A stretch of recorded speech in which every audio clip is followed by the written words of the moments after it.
Class 9 का mathematics का exercise 2.1 का क्वेश्चन 1 का 1 2 3 4 5 5 पार्ट। इन पांचों पार्ट के फेस को देखना है। क्या देखना है? फेस। हर क्वेश्चन का एक फेस होता है। क्या होता है? हर क्वेश्चन का एक फेस होता है। जैसे आपका नाम, मेरा नाम नवीन है और मेरा एक फेस है। पहले बगैर दाढ़ी मूंछ के फेस था, अब ये दाढ़ी मूंछ के साथ है ना। ऐसे ही आप लोगों का अपना अपना एक फेस है। अब ये छठी में नहीं थी, आती थी दाढ़ी, इसके 10वीं में आनी क्या करें, 9th में आनी, तेरी बात है, मुझे तो पीछे देखा है। तो फेस है ना हर क्वेश्चन। अब ये पूछ रहा है कि कौन सा फेस 1 वेरिएबल है, कौन सा फेस 2 वेरिएबल है, कौन सा फेस 3 वेरिएबल है और कौन सा फेस पॉलिनोमियल ही नहीं है। क्या नहीं है? अगर अब इसमें 2 पॉइंट, ये थर्ड और फोर्थ को देखो। पहले फेस, ये रूट टी है। क्या है? रूट। अल्फाबेट में रूट है, तो ये पॉलिनोमियल में काउंट नहीं होगा। रूट टी पॉलिनोमियल में काउंट नहीं होगा। वाई है, वाई कहां पर है? डिवाइड में है। कहां पर है? तो इसे भी हम पॉलिनोमियल में काउंट नहीं करेंगे। तो ये तो हो गया नॉट इन पॉलिनोमियल। बात समझ आ रही है? ठीक है, अब आगे चलते हैं। यहां एक्स स्क्वायर एक्स है, कुछ बच्चे कह रहे हैं 2 वेरिएबल है। कहां से 2 वेरिएबल है? इसमें 2 अल्फाबेट हैं। कितने अल्फाबेट है? तो ये कौन सा वेरिएबल है? समझे? ये वाई स्क्वायर है। वाई है, सिर्फ वाई है, सिर्फ वाई है। तो ये कौन सा वेरिएबल है? 1 वेरिएबल। आई बात समझ नहीं है? अभी आपको ये बताया जाएगा। ये देखो, x है, y है, t है। कितने अल्फाबेट है? तो वेरिएबल तो वही बताया ना मैंने, ये 3 वेरिएबल है। आई बात समझ नहीं है? कितनी बात समझ आ गई? इस क्वेश्चन को, फर्स्ट क्वेश्चन को मैं कहता हूं सॉल्व करो। 4x square minus 3x plus 7। 4 7 का कितना होगा? 28 के ऐसे फैक्टर मल्टीप्लाई करें तो क्या आए, और प्लस करें तो 3 आए। पॉसिबल है? नहीं है पॉसिबल नहीं है।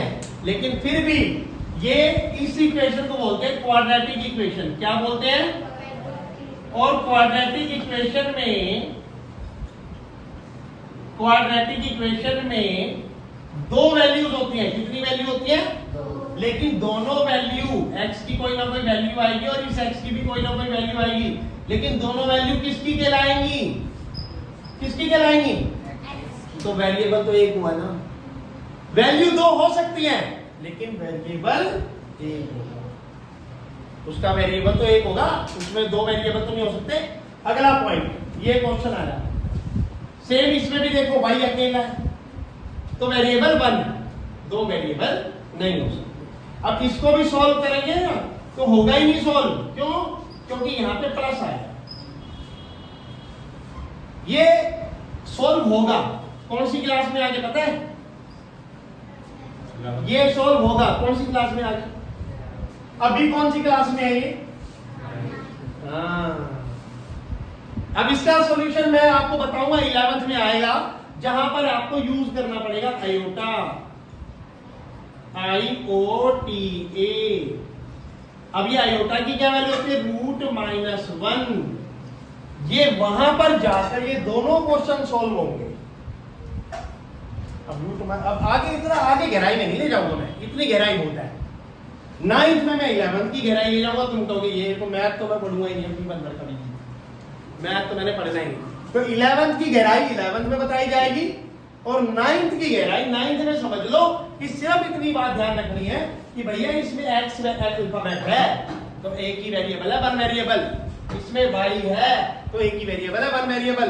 अगर अल्फाबेट रूट में है, अगर अल्फाबेट रूट में है, √x, √y, तो वो नॉट इन पॉलिनोमियल्स। पॉलिनोमियल्स में उसकी कोई वैल्यू ही नहीं है।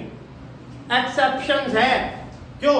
हमारे समाज में आदमी है, वो रह जाएगा। एक और भी तो है, एक और भी तो है अदर। क्या उनको नौकरी नहीं मिलती? मिलती है, गवर्नमेंट भी और प्राइवेट भी। 10% कोटा उनका है, ठीक है ना। इवन वो हर सत्संग में भी जाते हैं, मुझे भी मिलते हैं, मैं हमारे सत्संग में भी आते हैं मेल भी। तो ऐसे ही ये भी है भैया पॉलिनोमियल में। कह रहे नहीं भाई हम तो पॉलिनोमियल नहीं है, लेकिन तंग करेंगे, आएंगे तंग वो भी नहीं कर रहे, ठीक है, हम उनसे कट रहे हैं, कटना नहीं चाहिए, है ना। अगला फ्रैक्शन के रूप में नीचे आ गया, डिनोमिनेटर में आ गया। कहां आ गया? डिनोमिनेटर में आ गया, तो भी वो कह देता है नॉट इन पॉलिनोमियल्स। अगर वेरिएबल डिनोमिनेटर में आ गया तो भी नॉट इन पॉलिनोमियल्स। डन। इसमें 3 है, तो 3 क्लास 9 एक्सरसाइज 2.1 क्वेश्चन 2 4 पार्ट लिख दिया अपने बोर्ड में। पूछ रहा है एक्स स्क्वायर का कोएफिशिएंट बताओ। जब मैं ये पूछता हूं बच्चों से, मोस्टली 90% बच्चे यही कहते हैं एक्स स्क्वायर का कोएफिशिएंट आपने नहीं बताया क्या होता है, जबकि मैंने सिंपल इक्वेशन में बताया था एक्स का कोएफिशिएंट क्या है, वाई का कोएफिशिएंट क्या है, कांस्टेंट वैल्यू क्या है। और ये क्वाड्रेटिक इक्वेशन मैंने यहां लिखी है, ax + bx + c। तो एक्स स्क्वायर का कोएफिशिएंट कौन है? एक्स का कोएफिशिएंट कौन है? और c कौन है? ये बात पीछे वाली कई वीडियो में बताई गई है, आप देख लेना। फिर भी अब हम क्या करेंगे, इसने क्या पूछा क्वेश्चन में, ये एक्स स्क्वायर है, इसका कोएफिशिएंट कौन है? आंसर। ये एक्स स्क्वायर है, इसका कोएफिशिएंट कौन है? आंसर। सी लगा के मैंने नोट किया, आप पूरी लाइन लिख देना। Coefficient of X square equal to 1, coefficient of X square equal to -1। इसमें भी coefficient of X square equal to π/2। अब इसमें तो एक्स कैरी नहीं है, लास्ट क्वेश्चन में एक्स कैरी नहीं है, तो भैया आप लगा दो +0 एक्स स्क्वायर। अब coefficient of X square 0 X square लगा सकते हो, क्योंकि 0 को एक्स स्क्वायर से मल्टीप्लाई करो, 0 उसकी कोई वैल्यू ही नहीं है। Then coefficient of X square equal to